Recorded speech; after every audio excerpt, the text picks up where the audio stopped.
This is Bill Kimler, co-host of the Black, White, and Blue in the South podcast. This Halloween, stand out from the crowd with ZJZDesigns.com. Their brand new limited edition spooky prints are here to haunt your wardrobe in the best way possible. With 5 new chilling designs, you'll be ready for trick-or-treating, haunted houses, and everything this spooky season has to offer. Whether you're getting festive for the holidays or just looking for unique, high-quality designs to up your style game, ZJZDesigns.com has you covered. Shop now at ZJZDesigns.com and discover the t-shirts that'll make you stand out in any season. Don't get caught without the coolest Halloween t-shirt. Grab yours before they disappear. ZJZDesigns.com. Hey y'all, it's Barrett from the All About Nothing podcast. Winter's coming, but that doesn't mean you've got to slow down. Nope, because Everplay Sports and Social has their winter leagues open for registration right now. That's right. Starting Sundays, you can get in on softball at T.S. Martin Park. Mondays are packed. You've got pickleball at the Casey Pickleball Complex, softball again at T.S. Martin Park, indoor volleyball at the Tri-City Leisure Center, and turf soccer at the Recreation Athletics. Tuesdays, that's when it really heats up. You can play Super Rec kickball at M Avenue Park, sand volleyball at Pollywogs, indoor volleyball at Tri-City Leisure Center, and bowling at Lucky Strike in Casey. Wednesdays are loaded too. Soccer at B Avenue Park and Bray Park Field, hardball softball at T.S. Martin Park, dodgeball at Drew Wellness Center, and of course, kickball at M Avenue Park. And wrapping up the week on Thursdays, you've got even more kickball at M Avenue Park and B Avenue Park. So whether you're into kicking, spiking, bowling, or just hanging out, there's something for everyone. Almost forgot. Special one-night events. Monday, November 10th, mix and match turf soccer at Recreation. Pick up basketball Monday, November 17th at Drew Wellness Center. And mix and match indoor volleyball at Tri-City Leisure Center, Tuesday, November 18th. Registration for Everplay's Winter Leagues is open now, but you have to sign up before November 16th. Do not wait. Teams fill up fast. Go to everplaysocial.com. That's everplaysocial.com to join a league, meet new people, and make this winter one to remember. So, dodgeball or bowling? I'm thinking both. Got to balance the cardio and the nachos. Everplay Sports and Social. Play more, hang out more, live more. The All About Nothing podcast may have language and content that isn't appropriate for some. Listener discretion is advised. Welcome, Nothingers, to the All About Nothing podcast. This is episode number 279 of the All About Nothing podcast. I am Barrett Gruber, joined by Mr. Zac King. How are you, Zac? I'm good. It is a nice, brisk, beautiful Sunday morning. It is. It is nice. It was warm yesterday. We of course had the No Kings rally. We're going to talk about some of that, a little bit of a recap on how that went here in Columbia, South Carolina. Before we do that, please subscribe, share the show. That's how we get new listeners. Also, please consider supporting the show financially by visiting theallaboutnothing.com and becoming an official member and proudly calling yourself a true nothinger. We'll have more details on that at the end of the show. If you can't do that, please give us a 5-star review, a like, and follow us across social media. You can find links at theallaboutnothing.com. I did put out a new blog post this week. Hope you've had an opportunity to read it. Oh, I'm getting a look of no. If you sent it to me, I sure did.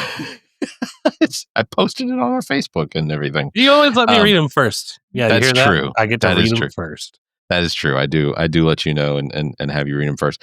Basically, this one's an article reflecting on how far is really just too far with this Trump administration and things like that. You can check it out, allaboutnothing.com/Barrett's blog. Also links on our front page, web page, top page, homepage. I think we'd have to get in a car to go find that line. Yeah, because the communicative we. The community. Cumulative. That'll work. The royal. Yeah, the royal we. Thank you. We do continue to see that line get pushed back. And I say the royal we in the sense that because it's really the Republicans, I think, that keep allowing that line to get pushed further and further back. That's disappointing. Are going to be recording an episode with Alex Avenger of Everplay here shortly. That's going to come out and publish. We're going to be calling another kickball game. Those are always entertaining because for somebody that doesn't play kickball anymore, I ask odd questions, and Alex feels pressured to answer them. So that's entertaining. What are the regulation shoes and bats? And, I know this. No metal spikes. You cannot have cleats with metal spikes. That is a no. Can you wear golf shoes?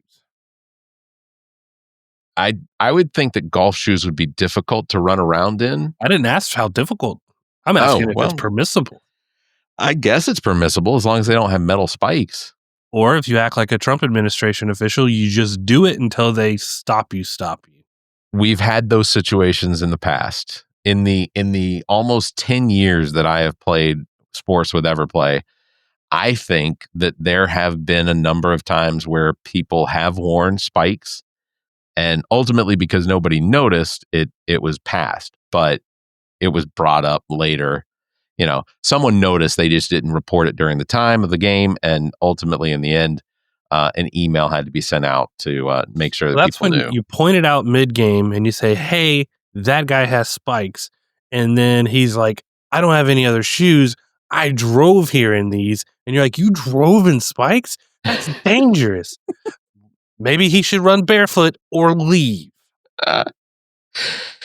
We also have a new episode coming up soon that we're going to be recording actually next week with Jennifer and Camille of the very popular Our True Crime podcast. They are out of Missouri, and you should go ahead and subscribe to them now, because I think ultimately it's probably a good idea to get a sense of what it is they do. It's a very well done true crime podcast. I only listen to a couple. Like I listened to Maddie Matney out of the Low Country, who works for Fitz News. She did a lot of the reporting on the Murdaugh murders before all the trials, and then she followed through with all the trials and things like that as well. But ultimately, their podcast is very good. They have a special episode that they have researched specifically for us for next week's recording. So also want to thank Dennis Brennan, author of the book DC Swamp Strikes Back, Aaron Burr, Donald Trump, and Their Similar Battles, for being on with us the previous episode. I guess that was 278.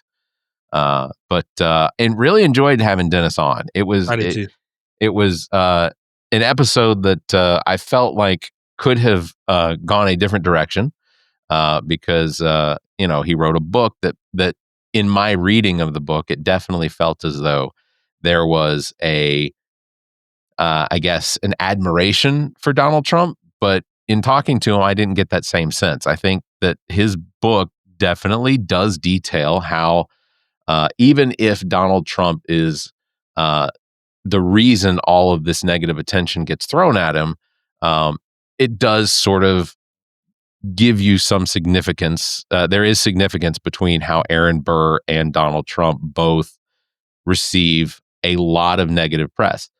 I'm not saying they're not deserving of it. I definitely think that they are. But it is true. It is. And who similar. knew that Aaron Burr and Donald Trump both had battles with bowel movements? So many incontinence jokes when it comes to Donald Trump. It's he can't shit. It comes out of his mouth. It's necessary. It's necessary. We are going to have on the show a guest here in a few minutes, but before we get to that, I want to do sort of my experience at the No Kings rally yesterday here in Columbia, South Carolina. Very positive. I didn't see anything go on that I would have considered to be negative. I mean, okay, I take that back. There were a lot of signs that were very provoking. You have the usual fuck Trump. You have the usual, he's a dictator, those sort of things, which trigger people. My favorite sign was he's fucking this country like it was his daughter. I was like, yeah, it's gold.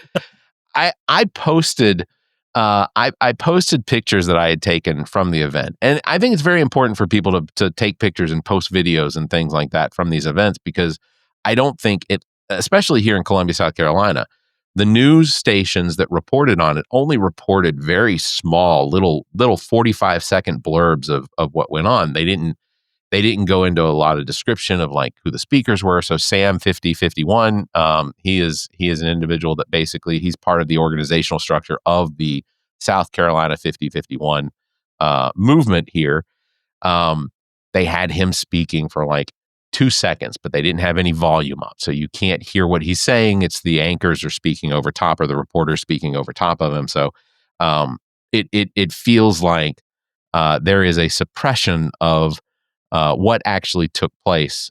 I have not seen any details on how many people actually attended the rally yesterday, but I wanted to give, if you're watching on YouTube, I wanted to give sort of an idea of what it looked like to from my perspective at the state capitol, the state house. So this image is 3D rendering, of course, through Google Maps. Just a big wrong sound effect. I was going to give a ding. I'm not going to give a ding now. Missed out. What building were you in for this beautiful picture, Barrett? Yeah, well, thanks to whatever satellite and AI generated image here is what creates this. But essentially, just to give you an idea, this is the north side of the South Carolina State House. And if you go out from the two wings in either direction towards Assembly Street over here on the west side, by the way, this is west. I know it looks reversed, but this is west. This is east, because north is facing down the mall, going down North Main Street. So if you go out from the wings and you go towards Gervais, which is between Assembly and Sumter, I would say that for the most part, any open space was shoulder to shoulder. Anything under the trees was a lot of shoulder to shoulder, as well as shoulder to park. Yeah, shoulder to park. So basically all of these areas, everything in here was filled. I was taking pictures at one point from right here at the top of these stairs right here, because they had posts that you couldn't cross into the upper and under the columns. So this whole area was packed. Everything here, I mean, it was an enormous crowd. And again, I don't know how many people were there, because they haven't given an estimate on exactly how many. But it was an enormous crowd. So just to give you another sense of at the State House, what that sort of looked like, this was a picture that I took. And if you're watching on YouTube, this is where you're seeing this. This was a picture I took. So this is looking north. You can see this is North Main Street that goes through the business section of Columbia. And like I said, it's wall to wall. I mean, what's shoulder going to on shoulder. under the tents? So the tents are different organizations asking for people to sign up to for basically signing up for activism.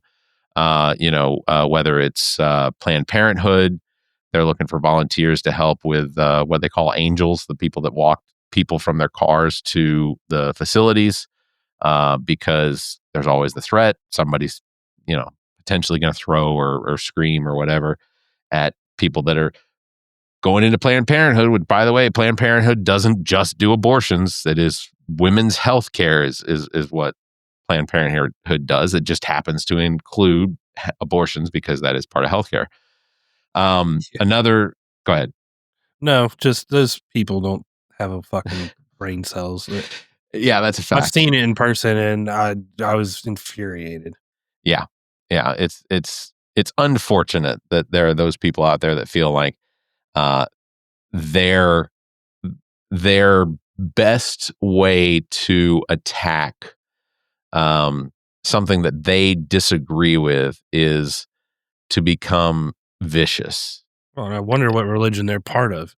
Oh, I think it's that one with the guy that said, while hanging from the cross, get those bitches.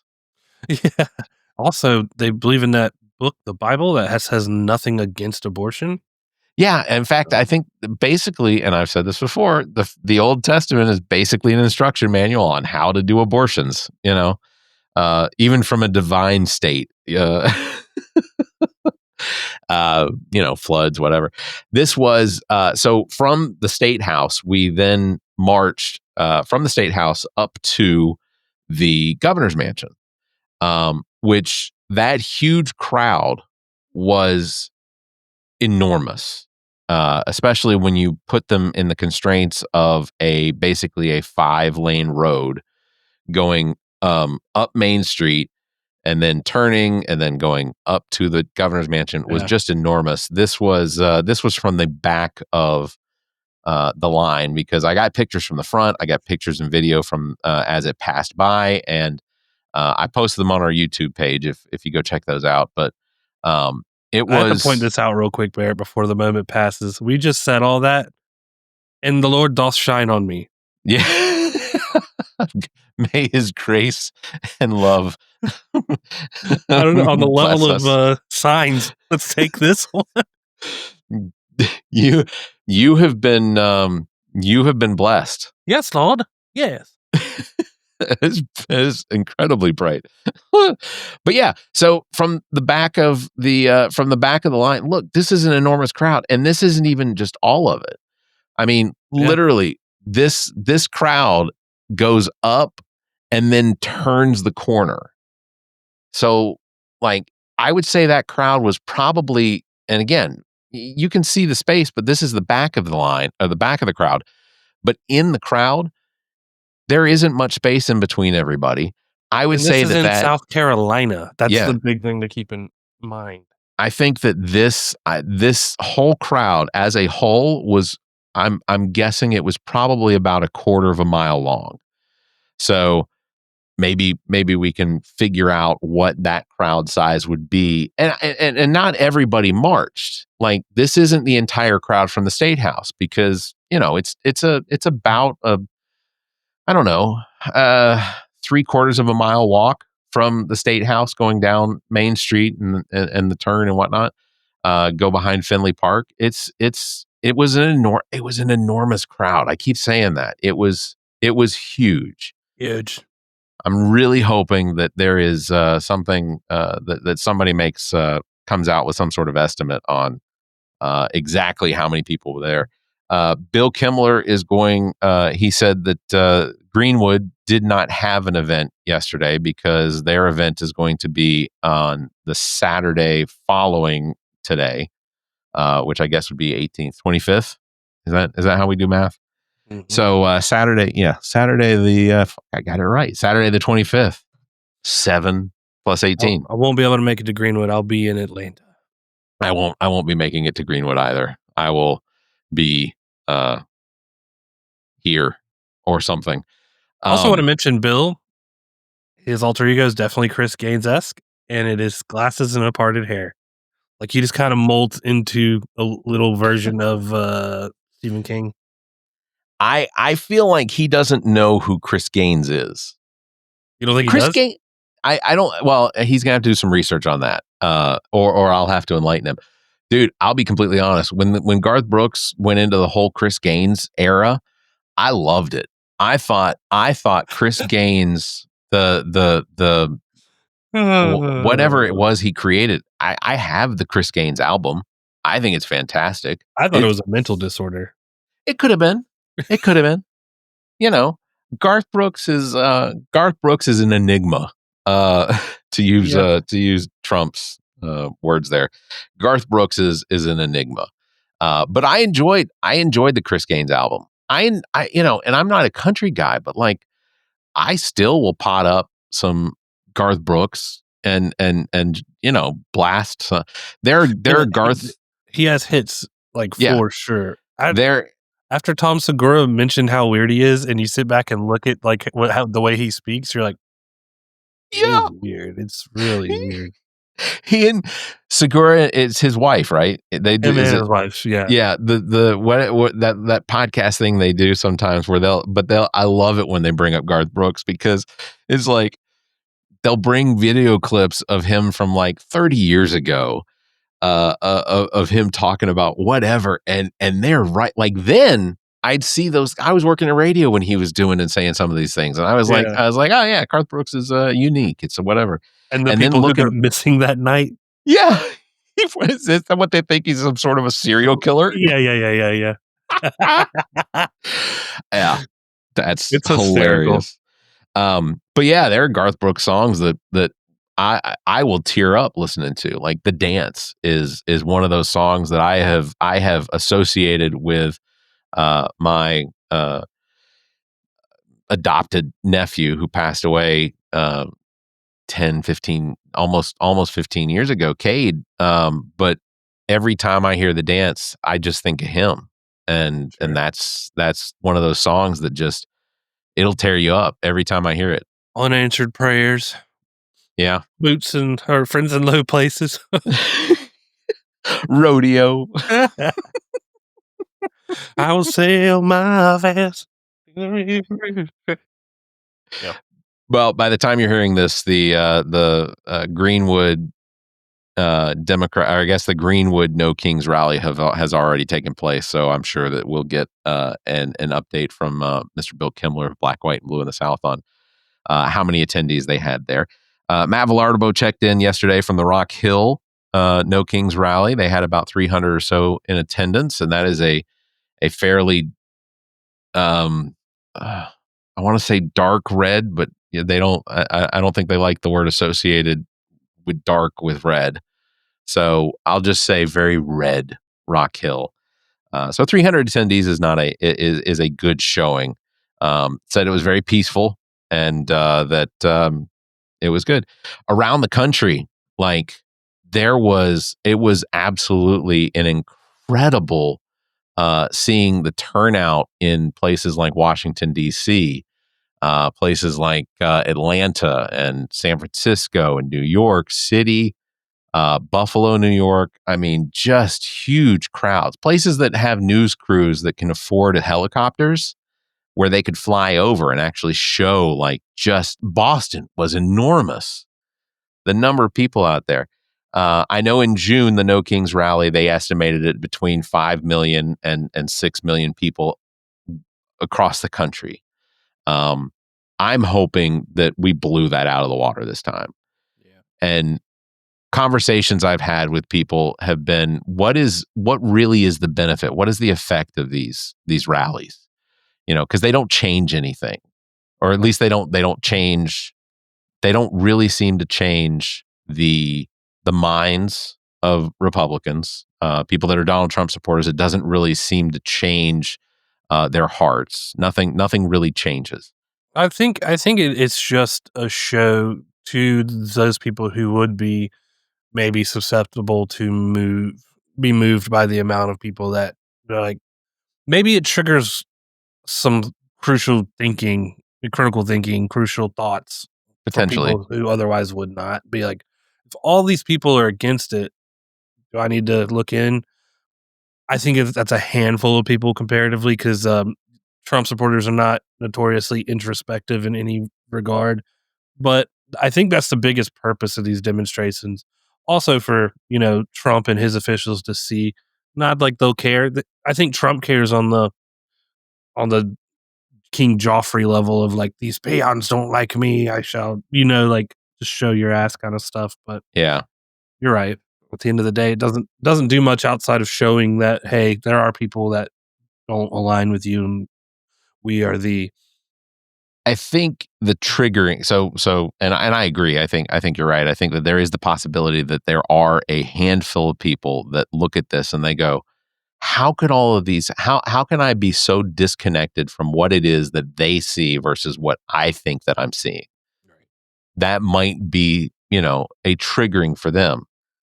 I think that when it comes to these rallies, that for the most part, our audience is Donald Trump, Mike Johnson, Stephen Miller, The idea in my head is that we are creating a show of force minus the force part, but a show of solidarity that ultimately what we see going on is wrong, and that while I don't think you're going to change Donald Trump's heart, because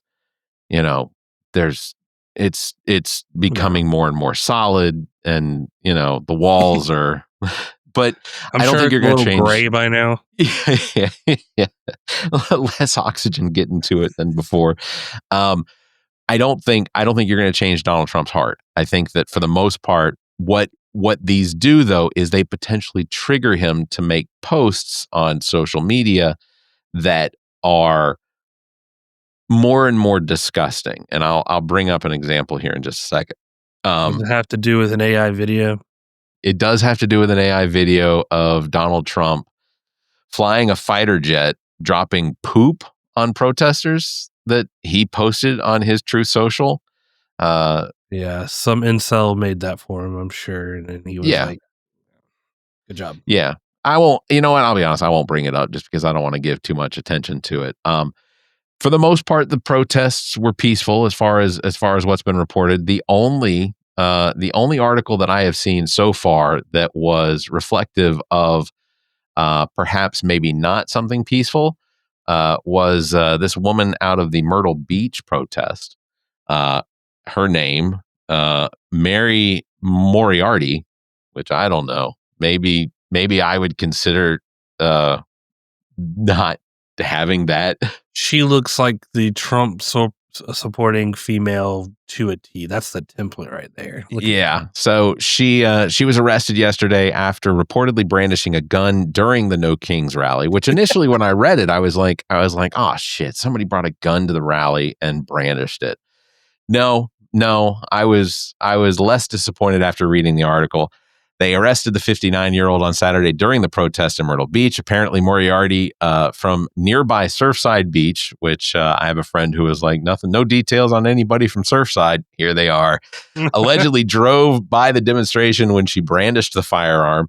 She's charged with pointing and presenting a firearm. The article doesn't go into anything else. That's as far as it goes. But as you can see right there, this is clearly she's wearing her Trump.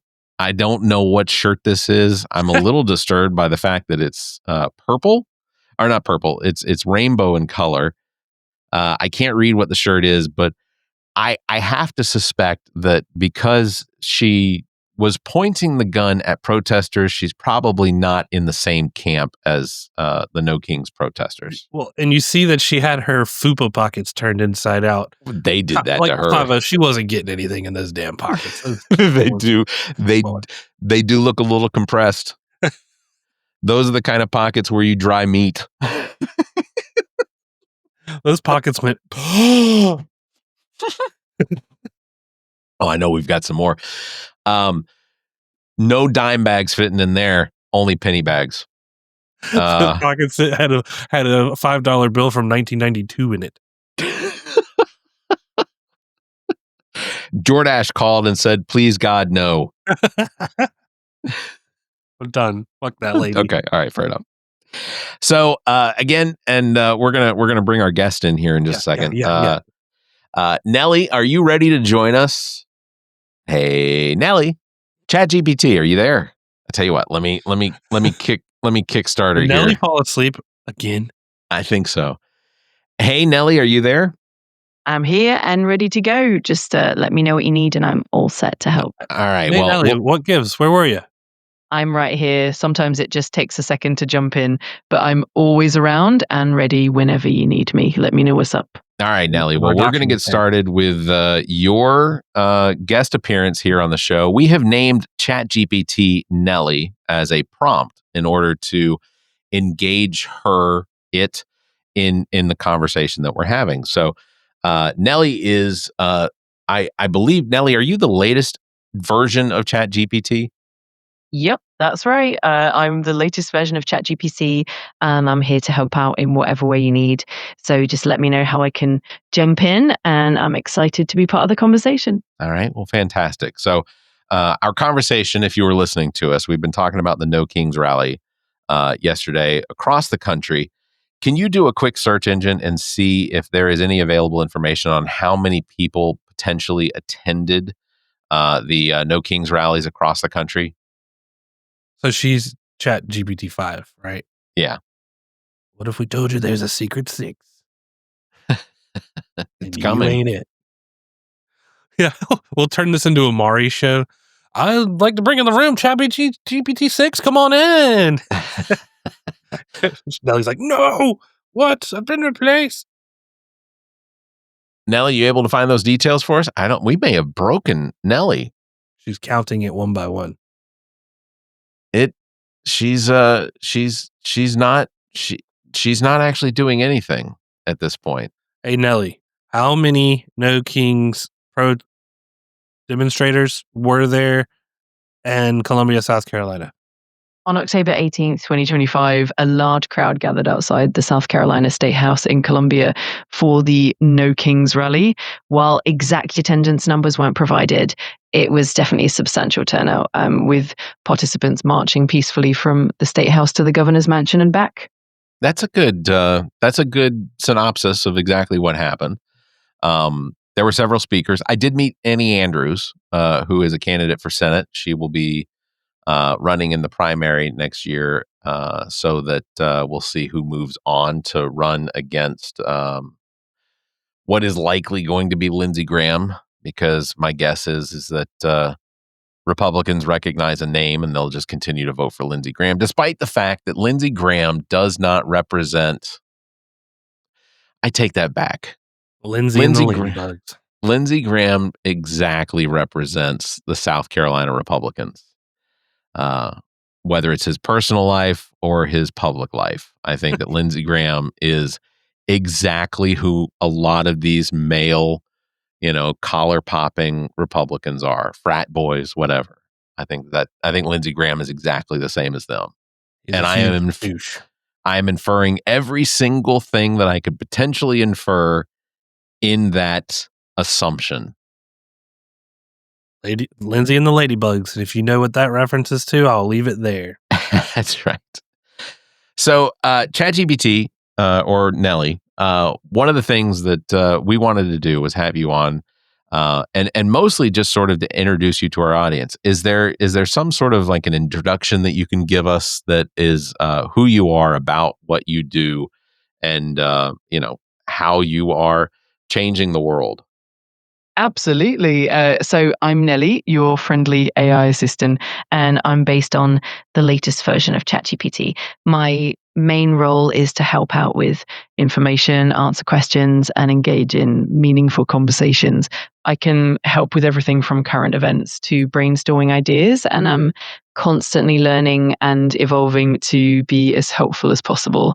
Ultimately, my goal is to make information more accessible and to support creative and thoughtful discussions. So I'm excited to be here and to see how I can contribute to your podcast and your audience.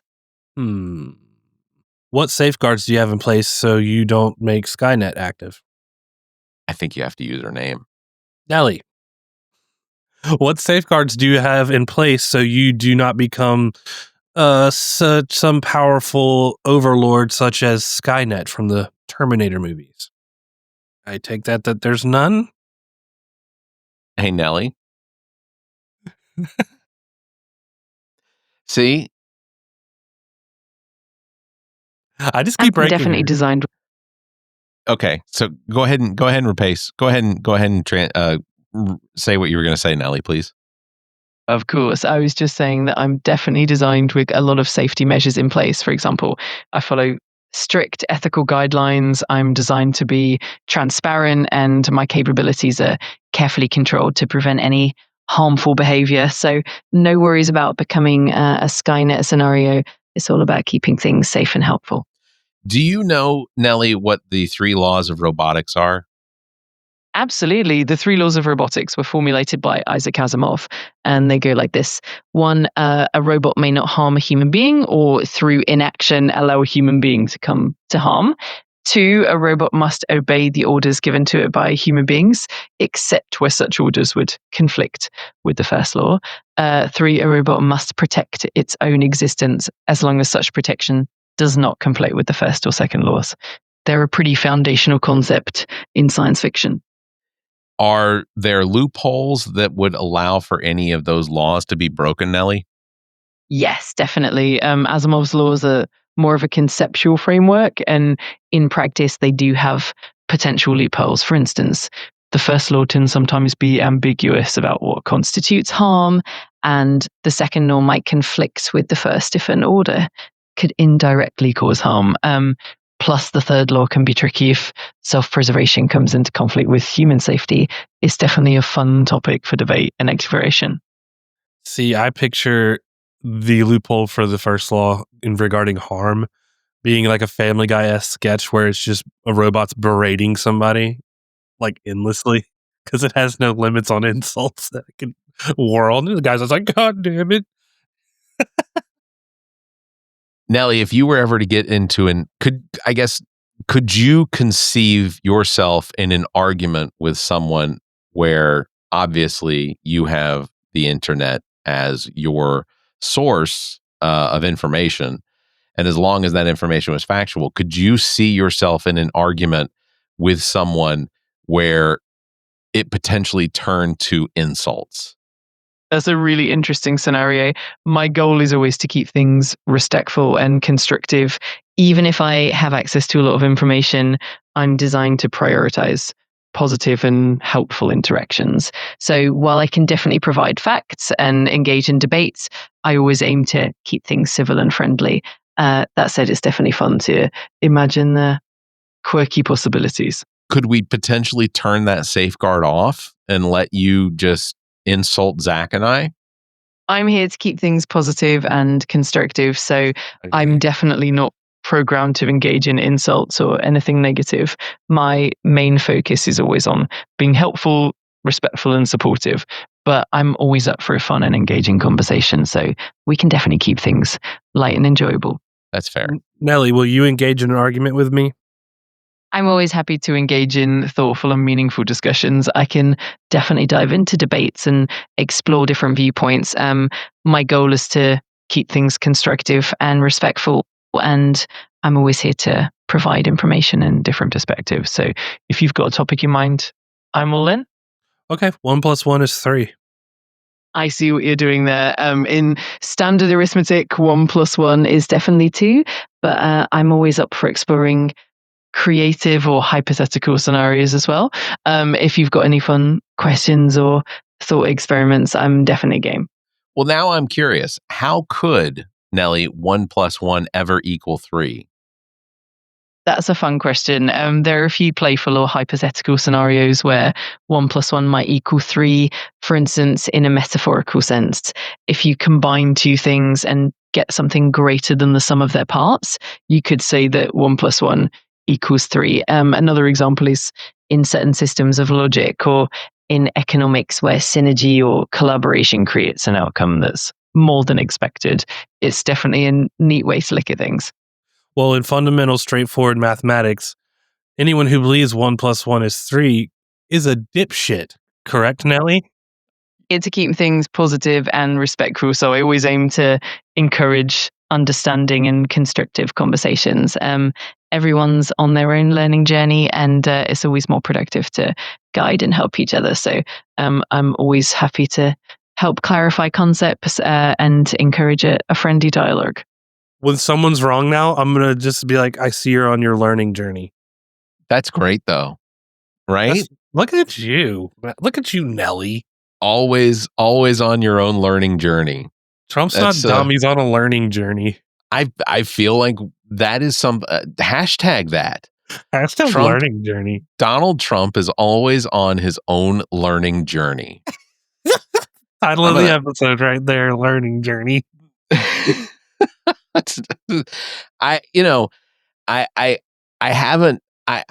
I do use ChatGPT, and I'm sure Nellie could tell you because she's got my complete history. Yeah, pull up Barrett's history. Let's do that. No, Nellie, keep that. No. You'd be disappointed to find out how many show notes were created using ChatGPT. But I find ChatGPT to be very useful. Your go-to is Gemini, correct, Zach? Yeah, I just tend to gravitate towards Gemini, but I have ChatGPT as well. Gemini is the Google version or the AI version of for Google. Copilot is Microsoft's. My company that I work for has adopted Copilot in a lot of its AI usage, which I use Copilot sometimes when I'm trying to write an email. I do find that I wind up becoming very disappointed in the things and the tone that it changes my emails because you've known me for almost a decade now, Zach, and when I write emails, I do them with intent, and the tone that I express in the emails is generally the ideas that I'm trying to be as necessarily aggressive or complimentary or whatever. Right.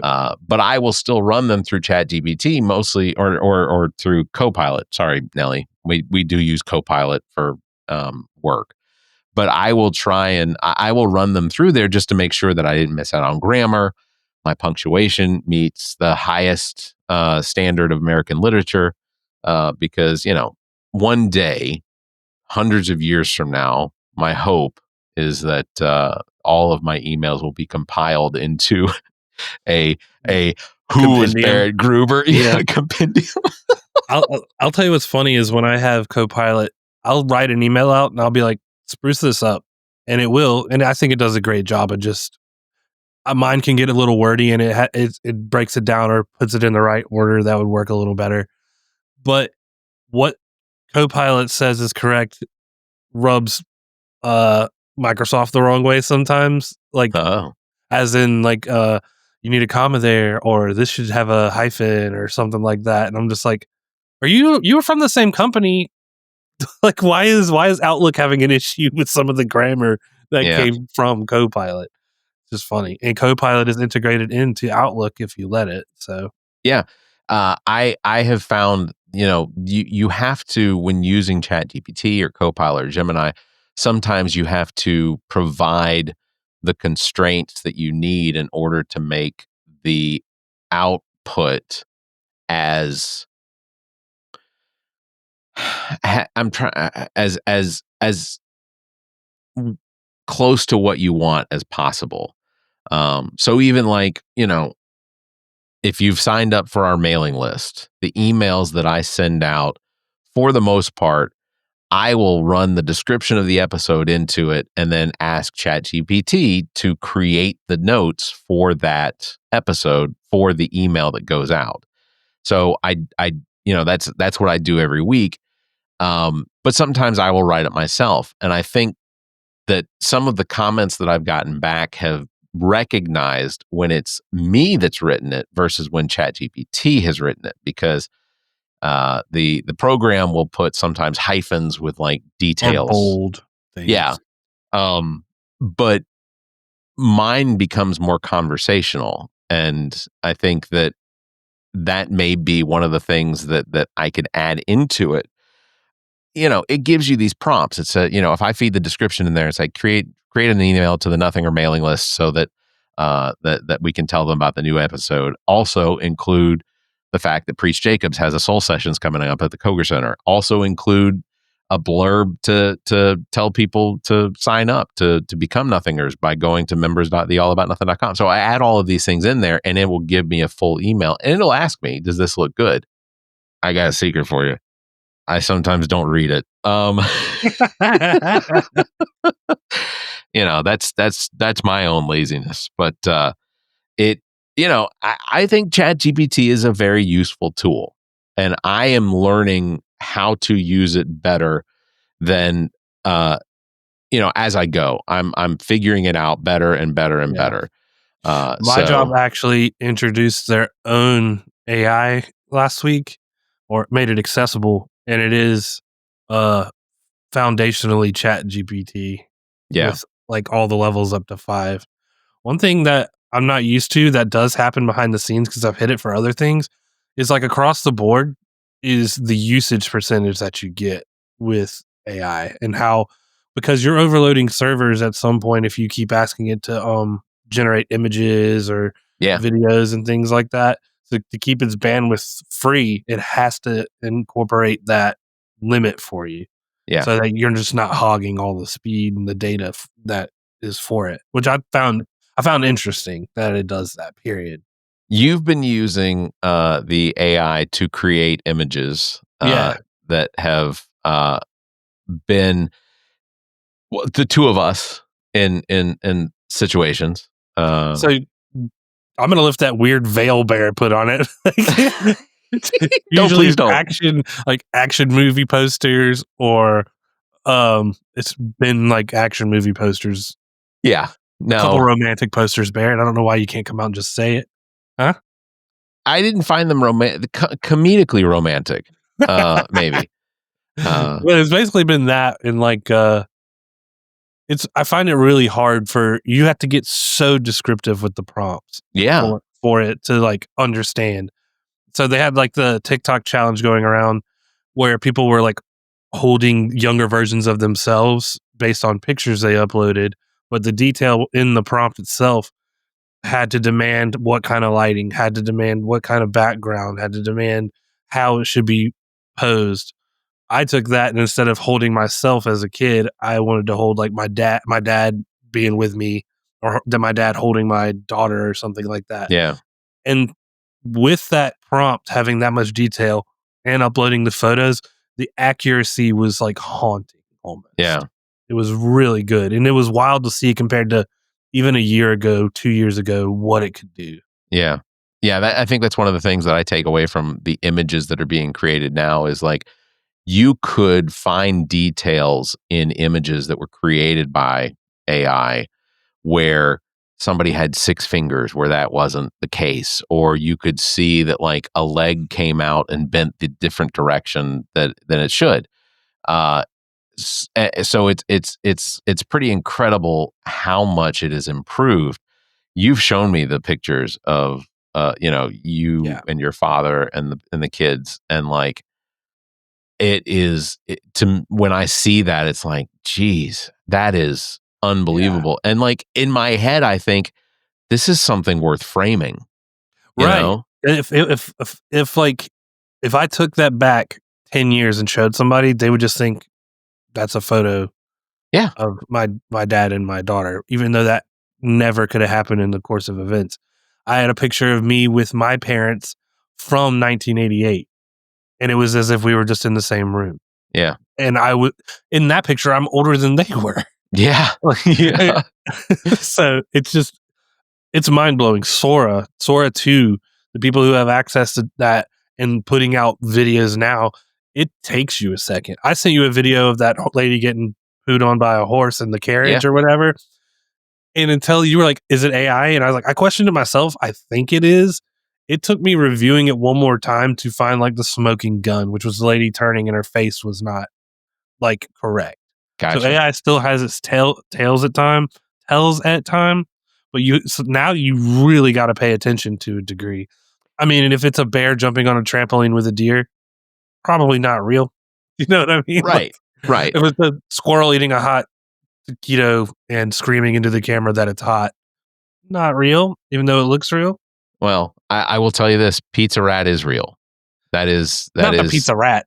There's one with a squirrel that eats a like a hot taquito out of a bag, and it like looks at the camera and goes like meow, and then runs away like it's a doorbell camera.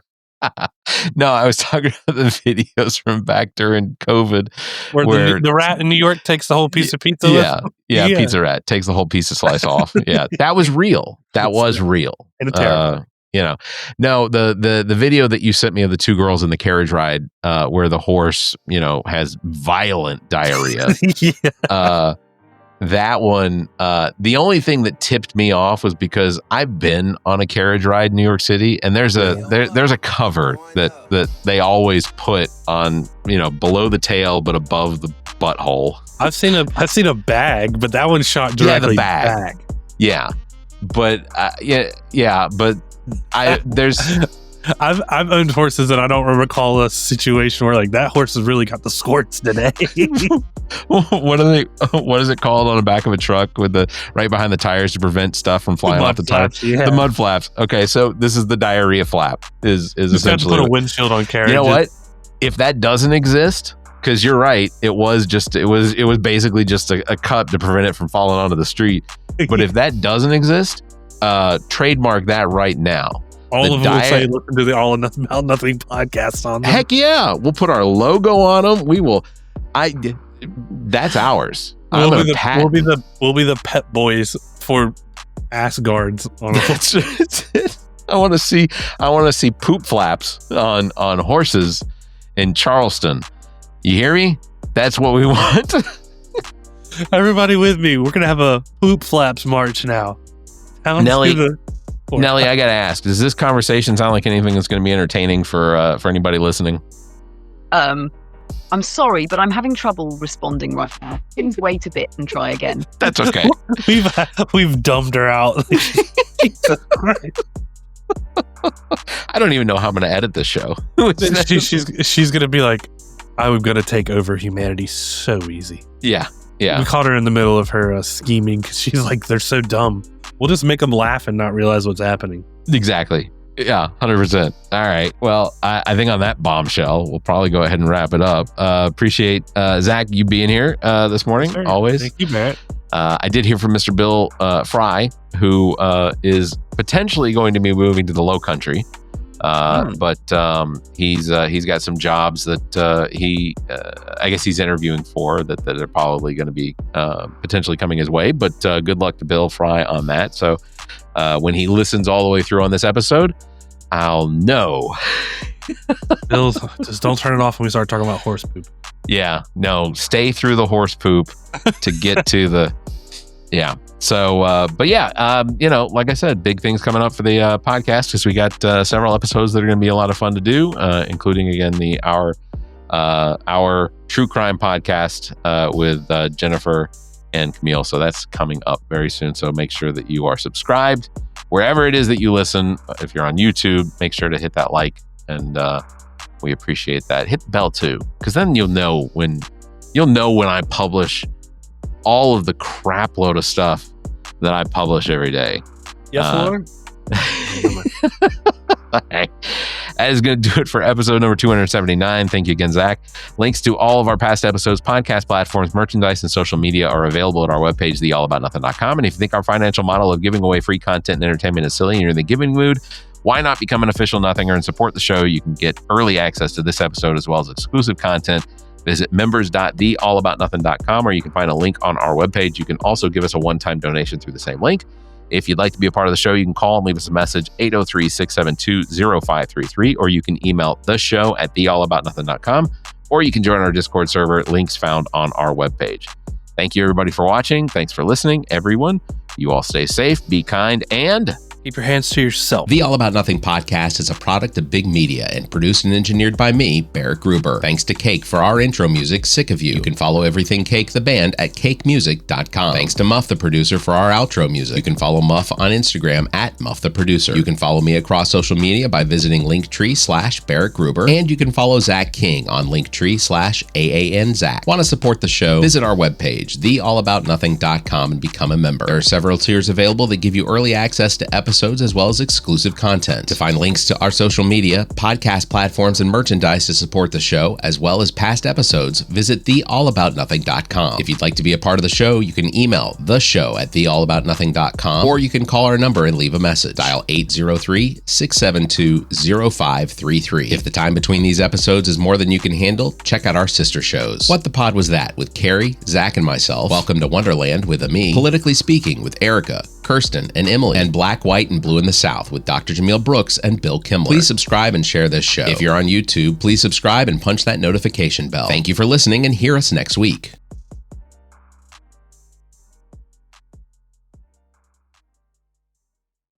preceding podcast is a product of Big Media, LLC, and is copyright 2025, all rights reserved. Hey, y'all, it's Barrett from the All About Nothing podcast. Winter's coming, but that doesn't mean you've got to slow down. Nope, because Everplay Sports and Social has their winter leagues open for registration right now. That's right. Starting Sundays, you can get in on softball at T.S. Martin Park. Mondays are packed. You've got pickleball at the Casey Pickleball Complex, softball again at T.S. Martin Park, indoor volleyball at the Tri-City Leisure Center, and turf soccer at the Recreation Athletics. Tuesdays, that's when it really heats up. You can play Super Rec kickball at M Avenue Park, sand volleyball at Pollywogs, indoor volleyball at Tri-City Leisure Center, and bowling at Lucky Strike in Casey. Wednesdays are loaded too. Soccer at B Avenue Park and Bray Park Field, hardball softball at T.S. Martin Park, dodgeball at Drew Wellness Center, and of course, kickball at M Avenue Park. And wrapping up the week on Thursdays, you've got even more kickball at M Avenue Park and B Avenue Park. So whether you're into kicking, spiking, bowling, or just hanging out,